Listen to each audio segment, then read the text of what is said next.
In this video, we explain what is a machine learning model. A model is a mathematical representation of a real-world system or process. It uses data and learning to make decisions or predictions.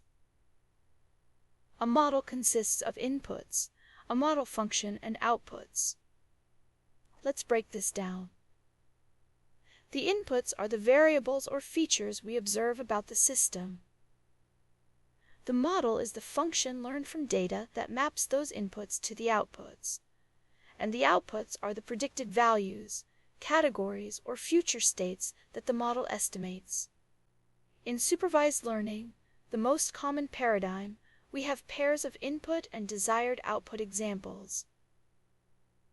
From these, the algorithm learns a function that can generalize to new, unseen inputs. The key objective when designing a model is generalization, the ability of the model to perform well on previously unseen data.